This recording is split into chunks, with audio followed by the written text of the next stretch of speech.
Flávia, então, como que começou? Como é que funciona as parcerias com vocês? Bom, a gente começou, na verdade, o perfil Sair Viajando, ele começou por uma loucura de nós dois. Na verdade, minha, principalmente, e aí eu convenci ela.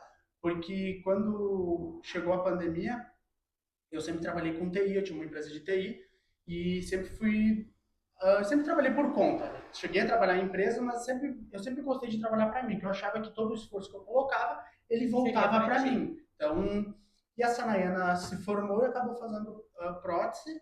E aí, com isso, veio a pandemia, ela ficou em casa, e eu já desgostado com a TI, e sempre naquela rotina de final de semana, fica em casa, durante a semana trabalha que nem um coitado. Não que eu não trabalhe hoje, infelizmente, não consegui ainda chegar nesse sonho. E então, o que aconteceu? Eu acabei falando para ela, eu tenho vontade de dar uma volta ao mundo de motorhome.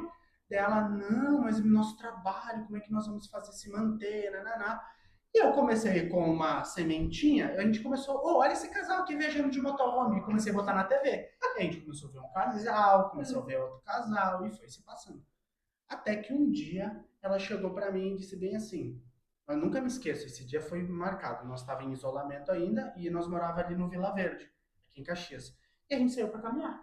E aí nós caminhando e tal. E eu tenho brincadeira de chamar que às vezes a gente tem papo de louco. E do nada ela olhou: não, vamos fazer então, como é que a gente faz? Vamos fazer o quê? Eu falo assim para ela: aquilo que tu quer fazer, Deus, fazer o quê? Eu disse pra ela, ih, começou, né? Dela, não, eu quero fazer a coisa do motorhome. Eu disse, sério? Sim, sério. Aí ela, só que tem três regras. Daí eu, tá, já que eu já tinha um não, eu tenho três regras, eu tô no lucro. Ela disse, primeiro nós temos que ficar em pé dentro da van. Segundo, tem que ter um banheiro com chuveiro, água quente e tal. E a gente tem que se manter na estrada. Aí eu disse pra ela, deixa pra Bem mim. básico, só. O resto eu resolvo. Deixa pra mim que o A resto a gente preocupação resolve. dela era o banho. É. E aí, com isso, surgiu o Sair Viajando. Que, na verdade, o Sair Viajando não começou com esse nome. Ele começou que era mudando rota. Mudando rota. E aí a gente não gostou. A gente até meio que chegou a criar um Instagram, mas daí não gostou. Aí nós sentando, e o Sair Viajando surgiu por uma briga nossa. Porque foi assim, nós pensamos no nome e essa aqui saiu. Ah, o que tu acha Sair Viajando? Eu, Sanayana, para, Sanayana. Quem que não vai ter pensado nesse nome? Aí ela, olha que não tem. Daí eu disse, se não tiver, vai ser esse. E ela, então tá, quero ver. Aí fomos lá, pesquisei, Instagram não tinha, YouTube não tinha domínio registrado. E aí já entrei e disse pra ela, é nosso, Sai Viajando. E aí virou. Aí surgiu isso. E aí o Sai Viajando começou, porque a gente estava na pandemia, não podia ter convívio social, a gente gostava de natureza, gostava de pedalar. E aí a gente começou a fazer o quê? As cachoeiras da nossa região, de bicicleta. Então a gente começou com um celularzinho simples e começou a gravar. E eu saí viajando bem lá no início, tinha a dica da semana, que era uma dica por semana de uma cachoeira de um lugar. Porque o pessoal ia, e aí quem é os mais trilheiro raiz, assim, os mais experientes, eles sabiam onde ir, sabiam achar. E quem era mais leigo se perdia. Ih, nós se perdia. Eu caí tombo em trilha, aí eu tinha drone, né? Eu voava com o drone para ver onde era a cachoeira e nós ia se guiando pelo drone para saber qual era o lado. E aí nós ia documentando Que isso. loucura. E aí o pessoal começou a gostar, porque daí o pessoal não podia sair e queria ir pro meio do mato. E aí nós começamos a crescer nisso, e eu saí viajando começou nisso. Tu sabe que na pandemia muita gente se deu bem no sentido assim, encontrou alguns, encontrou o seu, a sua, como é que eu vou te dizer? Encontrou a sua forma, porque às vezes quando estava no dia a dia ali na vida normal, tu até queria, mas tu não, e ali tu te obrigou. Tu não tinha forçado. Isso, porque tu não tinha mais o que fazer, né? Tu estava em casa e Se reinventou. se reinventou. Porque eu, na verdade, eu já queria chutar o pau da barraca há muito tempo, mas aí tu pensa, eu tinha empresa desde os 16 anos. A Sanayana, muito bem no trabalho, trabalhando com o que gosta. Nós tínhamos um apartamento bom, tinha uma vida boa, não tinha o que me queixar. Só que eu achava que a vida. Daí, quando veio a pandemia, que a gente não sabia o dia de amanhã, não sabia o que podia acontecer, eu acho que para mim, a pandemia ela foi assim: a vida, tipo, sabe aquele tic-tac? A vida tá passando. Se eu não fizer as coisas ou fizer, elas vão continuar acontecendo. Então, eu já tinha isso de mim que assim, um não eu tenho para tudo. Então, eu disse pra ela, o que tu acha? Aí ela era meio relutante, eu até entendo ela, porque a gente tinha toda essa estabilidade, né? Nossa, e a estabilidade paralisa a gente. O conforto, né? Mas no fim ela é uma coisa que tipo, a gente acha que tá estável no normal, na vida normal, né? Mas na verdade tu nunca tá estável, né? Verdade. Tu não tem, tu acha que tem, mas na verdade tu tá sempre sujeito a acontecer Alguma coisa. A perder o emprego, o teu negócio quebrar, né? A vida é muito sensível, né? O ser humano tem a falsa sensação de estabilidade. Porque tu acha de tu ter uma casa segura, tu ter um carro confortável, tu ter um emprego, mas a gente não... A pandemia foi isso. A pandemia foi, todo mundo tava, quanto negócio quebrou e quanto negócio realmente quebrou. Por exemplo, eu na pandemia, eu achei que eu não ia conseguir trabalhar. Ela na pandemia ajudava a acessar remoto porque não dava conta de horário. Trabalhava no quê? Um laboratório de prótese. Laboratório de prótese. Fazer prótese. Então, eu achei que quando deu o lockdown aqui em Caxias, era meia-noite e meia, eu tava entregando o último computador. Eu já tava fora, tipo, já era o lockdown e eu tava, assim, apertado com medo da polícia me parar e eu entregando os últimos computadores. Pra ter uma ideia, eu em 15 dias que a gente sabia que ia ter aquele lockdown, eu faturei 3 meses de faturamento da minha empresa em 15 dias. Que loucura. Porque eu não sabia o que ia acontecer. Só que daí veio a pandemia. A primeira semana foi... Deixa eu só dar um adendo ali, ó, que volta ao que a gente tava falando, que de sair da zona do conforto. Tipo, tu te obrigou, ali na pandemia tu te obrigou, por exemplo, se tu estivesse levando numa vida normal, tu ia fazer esse faturamento, tu ia acelerar, tu ia trabalhar, não ia. Foi então, algo... às vezes trabalhar na pressão é a solução para te sair daquele nível medíocre para um... E outra, né? Tu voltar a ter... voltar a estar no movimento. Então, por exemplo, o movimento que a gente tem... Porque todo na vida a gente tem um movimento. Então, por exemplo, o movimento de trabalhar tem esse ciclo. Quando alguma coisa quebra esse ciclo, faz a gente olhar para fora. E quando a gente olha por fora, a gente consegue ver outras possibilidades. Então, se não tivesse acontecido a pandemia, se não tivesse acontecido tudo o que aconteceu, talvez eu, a Sanayana, ainda estaria no... Ou daqui a pouco mais atrasado, mais adiantado, e talvez esse sonho de fazer o que a gente fez, né? Nesse 1 ano e 9 meses que foi. Na verdade, o processo é muito mais antigo, mas 1 ano e 9 meses ter viajado pelo Brasil inteiro, a gente não teria feito se não tivesse alguma coisa nos cutucado.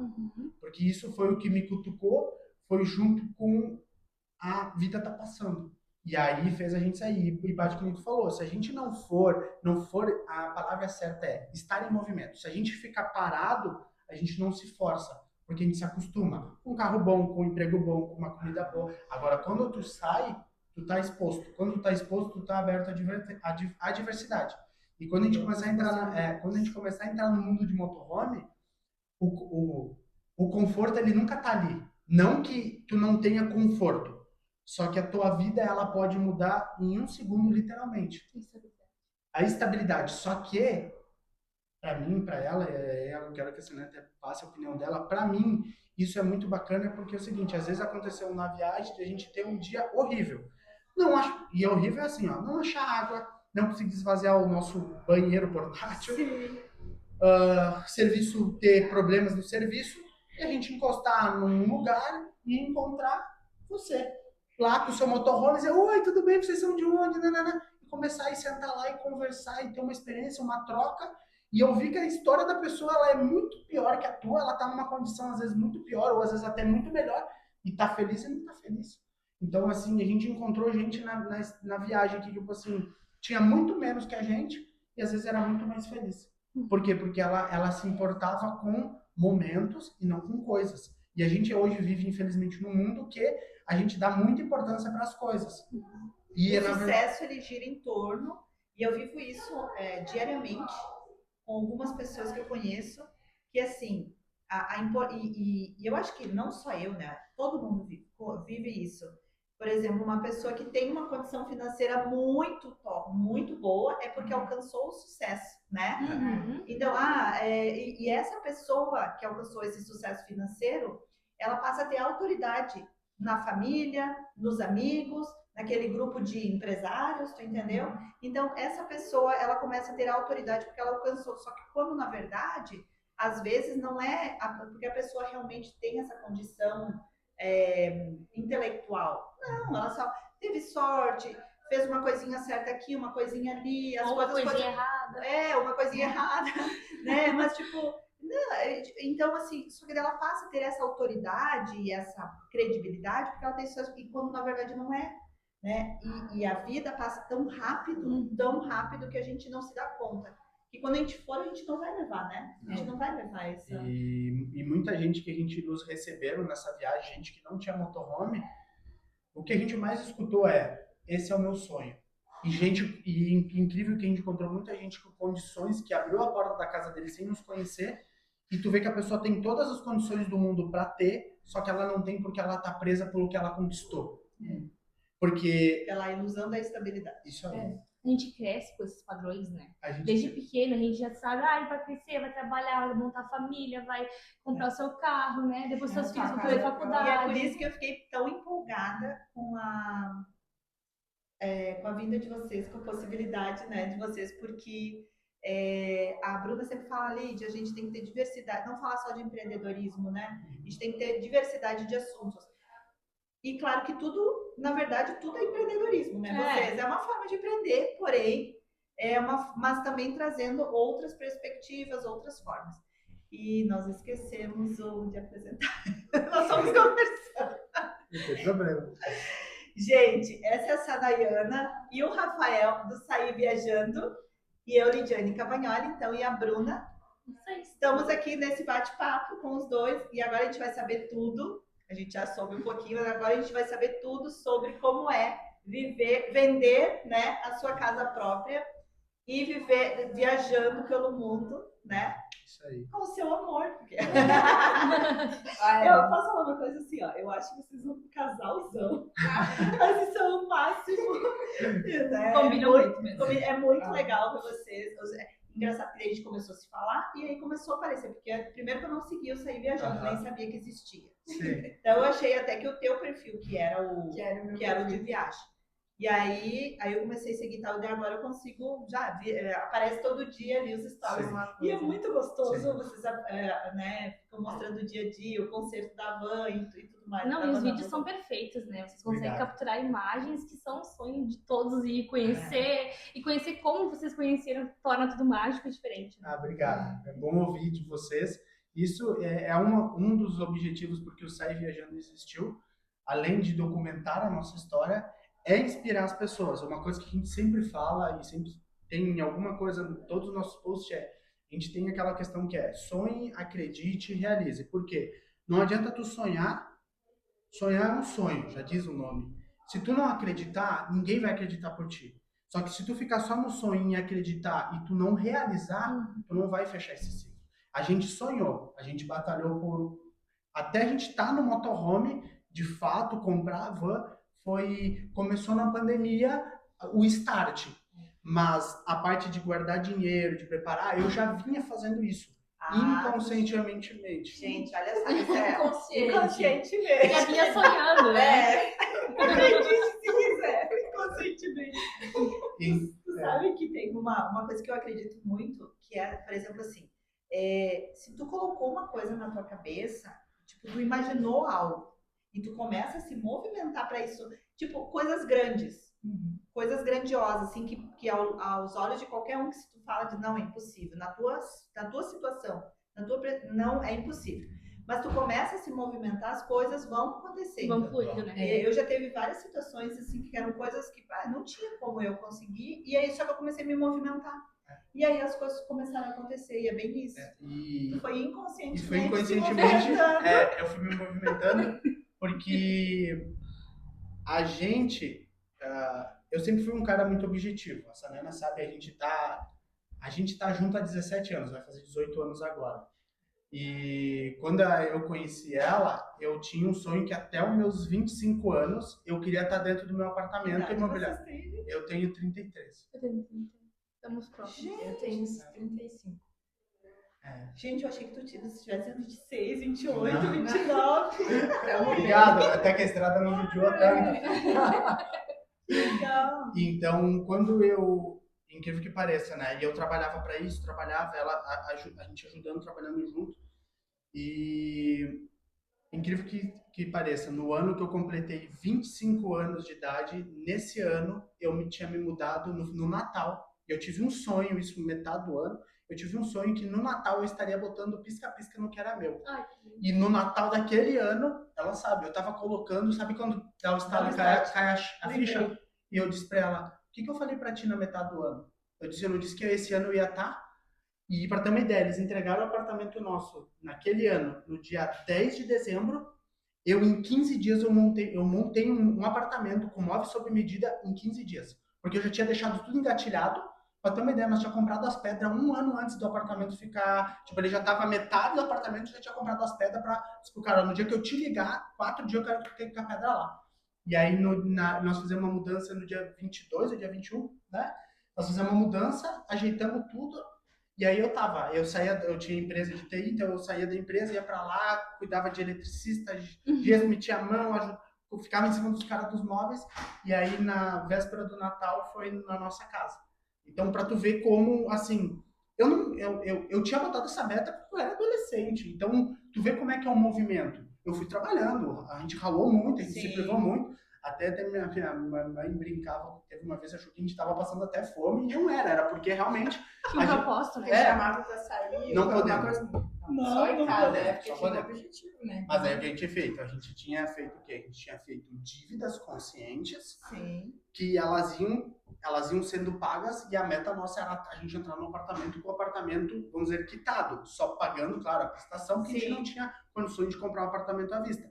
Mas os móveis, as coisas todas alinhadinhas. Tudo, pra ter uma ideia, a gente chegou, a gente mobiliou o apartamento inteiro, botamos tudo que a gente queria.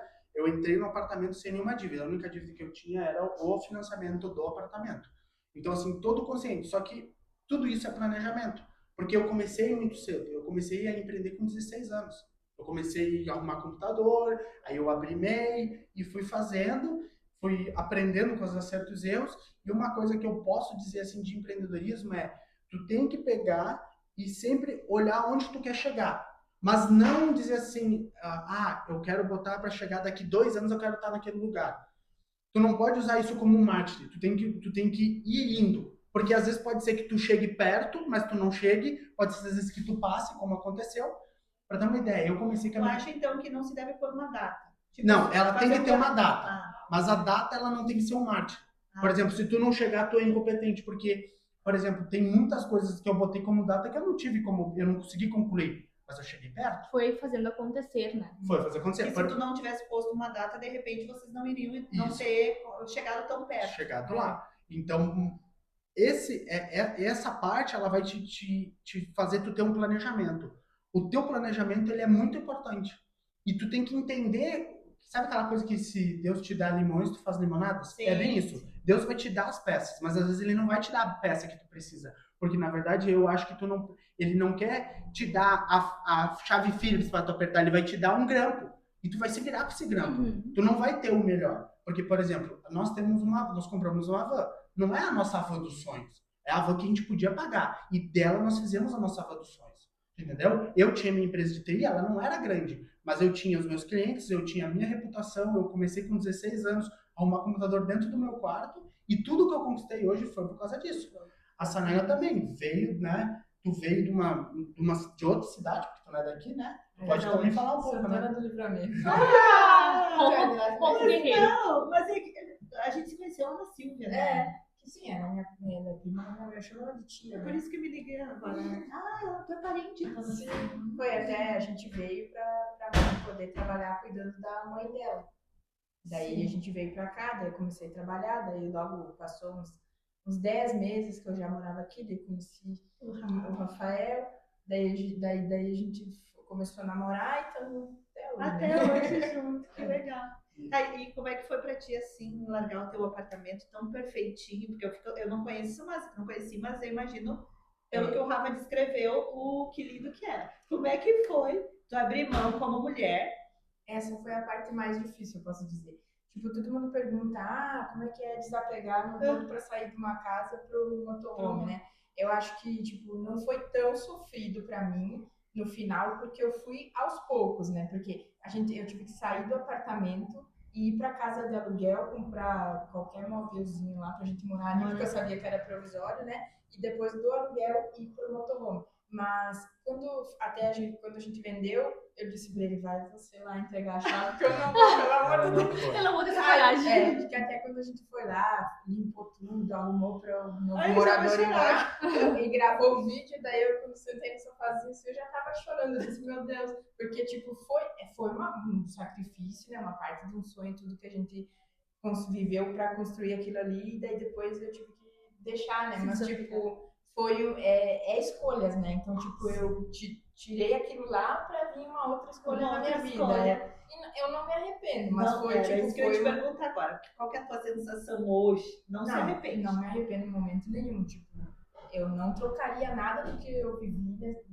depois de lá pra estar lá, mas tipo, foi uma parte, foi triste, né, esse desapego, mas fez parte pra eu poder estar onde eu tô hoje e ter vivido o que tu viveu. E vai viver mais, né? O planejamento agora, tu me falou, Ushuaia, Alasca. Até o Alasca.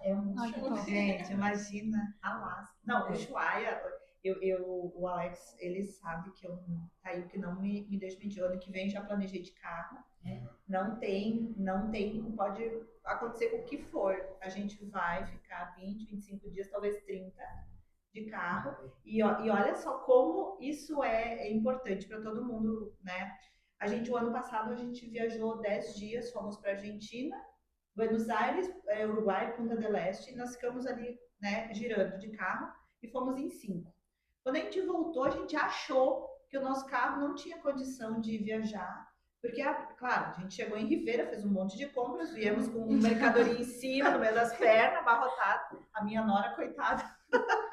Mas assim, e aí eu comecei a planejar a comprar um carro maior, muito mais caro, porque o ano que vem eu quero fazer essa viagem. Só que daí eu me dei conta que o pessoal que eu comecei a acompanhar de viagem, que vai para o Chile, enfim, eles vão com um carro mais velho que o meu. Eu tenho um Peugeot 2008. Inclusive tem uma menina eu não vi, mas o Alex viu, tem uma menina que comprou esse carro específico, o Peugeot 2008, para viajar para o Chile, porque era o carro, porque lá tem muito Peugeot, então se precisar tem peça, tem mão de obra mais barata, enfim. E aí ela configurou todo o Peugeotzinho dela para poder fazer essa viagem. Acho que uns 9 meses que ela tá viajando. Ela fez o mini motorhome. Um ponto positivo que o Rafael comentou foi que ele sonhou com o possível, não com o impossível, né? Exato. Até onde teus passos podem alcançar e não o inalcançável, né? Porque eu tenho medo disso e de repente eu quero a opinião de vocês, porque assim, ó, é óbvio que vocês querem um motorhome melhor. Vocês sonham com isso ou não? A verdade, a gente, hoje, vivendo na estrada, a gente não trocaria a nossa casa. A nossa casa só tem um problema. Ela não é 4x4. Esse é o único problema. Se ela fosse o resto, do jeito que a gente montou, né, porque a gente que montou ela é perfeita para nós. A gente fechou a porta, entrou para dentro, saiu da cabine, entrou para dentro, é a nossa casa. Onde a gente parar, a gente conversa, a gente ri, a gente assiste filme, a gente toma banho, a gente faz tudo. O mundo lá de fora parece que se desliga. Ai, que legal. Então, isso... parece que tipo, tu tá dentro de um carro, sabe? Fechou a porta, eu penso, tô num kitnet, porque é tudo pequenininho, né? Mas é muito confortável, ficou assim. Ficou tudo do jeitinho que vocês precisam e que vocês gostam. O que a gente mudaria hoje seria daqui a pouco passar para um trailer ou um camper, para a questão de poder ter uma caminhonete 4x4 para poder chegar em lugares que a gente não conseguiu chegar. Porque ou ia ajudar muito no nosso carro, ou porque ele não iria chegar também. Então, aí é questão de robustez e não de conforto. É a questão do carro mesmo, né? Da robustez do carro para esse tipo de terreno, porque como a gente gosta muito de cachoeira, do meio do mato, a nossa van em alguns lugares fica mais complicado, pelo limite de altura e tal, então a gente gostaria de fazer. Mas não é uma coisa assim que, nossa, eu vivo almejando isso. Ele é um passo mais para frente, mas hoje a gente foca muito em se estruturar, em crescer. Porque, por exemplo, que nem eu estava falando ali do passo, vocês falaram de dar o passo e ver o possível e não o impossível, e de ter metas. A minha vida mudou quando eu fiz um curso, isso há muito tempo, lá no Sebrae, que me apresentaram as planilhas. Eu sou um cara hoje que a minha vida não vive sem planilha. Por exemplo, quando você chega ao final do mês, a Sandra me pergunta, podemos fazer tal coisa? Eu digo, eu não sei, eu vou olhar a planilha. Porque eu não dito, quem dita é a planilha. Porque a gente tem objetivos. E eu tenho lá. Minha planilha basicamente é resolvida entre os gastos que a gente tem com alimentação, despesas extras, despesas mensais, e eu tenho lá um valor. Eu ganho X por mês. Vamos dar um exemplo. 5 mil reais.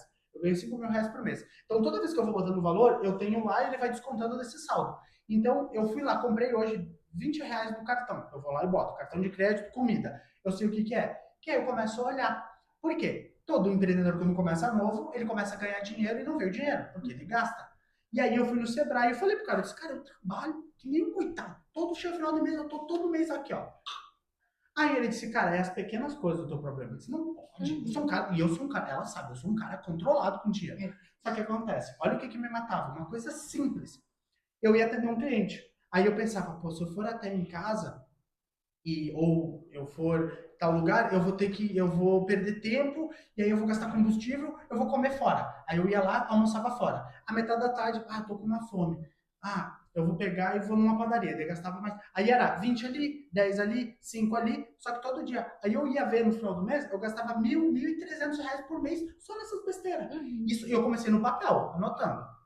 E eu disse, tá, e aí o dinheiro? Porque as outras contas eu tinha na cabeça, mas eu não tinha isso aí, nos pingadinhos. As fixas, aquelas mais altas. Isso. Aí eu comecei a fazer o seguinte, no primeiro mês, eu comecei a anotar. Eu anotava, ia a tal lugar, anotava. Só para dar uma ideia, do último mês que tinha dado 1.200 pro próximo mês, eu gastei 300 reais. Olha o tanto que te organização. E organização. E era assim, não era nas coisas grandes, porque eu nunca fui um cara de sair gastando e depois eu vejo. Eu sempre fui muito controlado. Só que o que me quebrava era isso. E aí eu comecei a fazer pequenos ajustes. O que eu fazia? Eu ia ficar o dia inteiro fora, eu levava lanche. Entendeu? Se eu sabia, aí às vezes eu comecei a criar rotas. Então, por exemplo, eu saía de manhã para fazer, eu tinha um monte de cliente para atender externo. Antes eu ia no cliente e voltava, o que eu fazia? Eu agendava tudo por um dia e fazia uma rota. Então eu saía, por exemplo, eu morava aqui no São Caetano na época. Eu saía do São Caetano e ia lá para os pavilhões da Festa da Uva. Mas eu tinha um cara na universidade e tinha gente no centro. Então eu fazia um roteiro, escalonava todo mundo e ia atendendo. E chegava nos pavilhões e vinha para casa. Entendeu? Então eu fazia esse roteiro. Então eu comecei a ter mais gestão. E aí com isso começou a me dar um estalo. Eu comecei a ver sobrar dinheiro, eu comecei a entender. E aí que veio o próximo passo. Eu comecei a subir de nível, fazendo o quê? Eu comecei a vender peça. Aí eu comprava uma peça no fornecedor à vista. Só que eu pedi pro fornecedor, quanto que tu me faz a prazo? O fornecedor me cobrava 300 e era 400 a prazo e 300 à vista. Eu pagava 300, mas eu me cobrava 400. E aí eu começava a escalonar. Eu comecei com 500 reais. E em 6 meses eu tinha 14 mil reais. Peraí, só um pouquinho, volta a fita. Tu comprava do fornecedor por 300, mas no teu caixa tu debitava 400. Eu cobrava 400. Eu cobrava juros de mim mesmo. Entendeu? Eu usava esse raciocínio. Porque aí pro meu cliente, se ele fosse me pagar à vista, eu dava desconto, com certeza. Aí eu recalculava. Vamos supor, se eu dei 30 reais de desconto para ele, eu pegava lá 370. Mas se eu vendia a prazo para o cliente e tal, o que eu fazia? Eu debitava e eu me cobrava os juros que pagava. Claro, eu tinha lá o meu custo operacional, a minha mão de obra, enfim. Mas eu sempre botava, a grosso modo, eu sempre botava mais. Então, o juro que eu ia pagar a prazo para o fornecedor, eu pagava para mim. Só que não parecia. Só que eu vendia pingadinho, esse pingadinho ia somando. Aí, por exemplo, era 20, vamos supor, eu vendia lá 4 peças que eu ganhava 20 reais que eu me botava de juros, já era 60. E eu, em 6 meses, eu fui para 14 mil reais. Só fazendo isso. Só me cobrando juro de mim mesmo. Entendeu? O que tu pagaria pro banco? Que eu pagaria pro banco, eu pagaria pro meu fornecedor. Entendeu? E no início eu comecei com 500 reais. Eu nunca me esqueço que foi, na época eu vendi um HD. Eu vendi um HD e fiz isso. Daí eu vou combinar um churrasco de pessoas. Conheço várias pessoas. Eu tô falando sério. Desculpa, né? No meio do vídeo, mas assim, a gente vai combinar um churrasco para ter muito tempo de conversa. Tu entendeu? Para ter muito tempo de conversa. Porque, cara, é umas trocas assim que não tem preço. A gente aprende muito. E vou te falar, a gente perde muito tempo. Não, que não tenha valor, mas a gente perde muito tempo na internet vendo os grandes players. E aí nós que estamos aqui invisíveis, e aí a gente tem tanto para oferecer pro outro, tu entendeu? É verdade. É muito legal isso que tu tá passando para nós. E aí, o que a gente começou a fazer? Quando eu fiz isso, eu comecei a levar para minha vida. E aí a gente começou a fazer isso.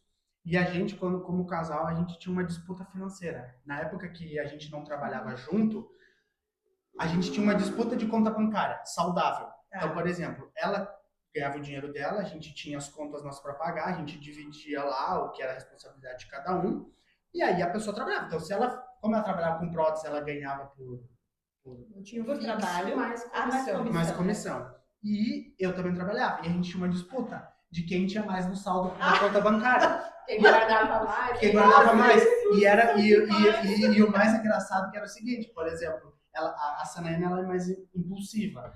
E aí, às vezes, ela queria comprar tal coisa. Aí eu dizia pra ela, disse, tu precisa disso, é uma necessidade? Aí ela, será?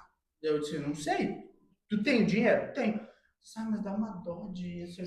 Aí eu dizia pra ela, ela perguntava pra mim, como é que tá teu dinheiro? Eu disse, esse mês eu vou botar lá R$500. Nossa, tu vai botar dinheiro esse mês? Então eu não vou comprar. Acho que eu não preciso tanto assim. E aí foi. E foi. Porque assim, ó, uma coisa que eu digo pra todo mundo, e eu faço isso, eu aplico. Hoje, a gente tem uma estabilidade de que se a gente ficar 1 ano sem trabalhar, a gente tem 1 ano de salário. Por quê? Quando eu fiz essa coisa do Sebrae lá atrás, o cara falou sempre o seguinte, ele falou pra mim, Rafael, tu é tu. Se tu amanhã acordar doente, se tu não for trabalhar, tu não tem. Tu não vai ter.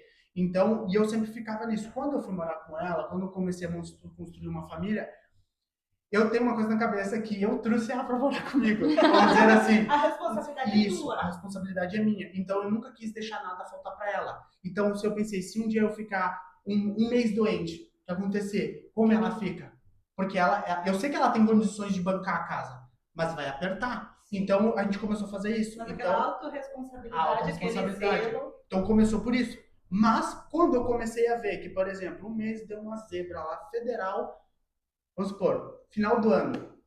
Final do ano eu tinha anos, final do ano na empresa que, tipo, faturava muito bem, tinha anos que era ruim. Mas eu tava tranquilo. As minhas férias estavam garantidas. Por quê? Porque eu tirava um mês lá, mês de janeiro, e é o que eu fazia, eu reposia, eu me cobrava juros. Então, eu emprestava dinheiro para mim mesmo e me pagava juros. Então, sempre foi assim. Então, assim, eu comecei primeiro com 1 mês, com 1 mês eu passei para 2, eu fui para 3. Aí, teve uma época na minha vida que a gente passou por uns apertos, eu quase perdi esses 3 meses e eu já fiquei apavorado. Aí, eu fui para 6. E hoje, a gente tem 1 ano. Entendeu? Ou seja, se vocês não quiserem, a partir de hoje, trabalhar, tu tem 1 ano pra frente pra vocês ficarem no valor. Que na verdade, assim, não é mantendo o padrão de vida que a gente tem. Sim, paga as nossas contas. A gente não passa fome, a gente não deve nada pra ninguém, a gente paga todas as nossas contas. Por quê? Isso te dá estabilidade aqui, ó. Porque não sei vocês como empreendedoras. Um boleto batendo na porta é horrível. Agora, se tu tem, mesmo que te estabiliza. Né? Agora, se tu tem esse boleto pago, mesmo que te dói tirar o dinheiro de lá, te dá cabeça para tu poder ir para frente, vai dizer, não, eu tenho que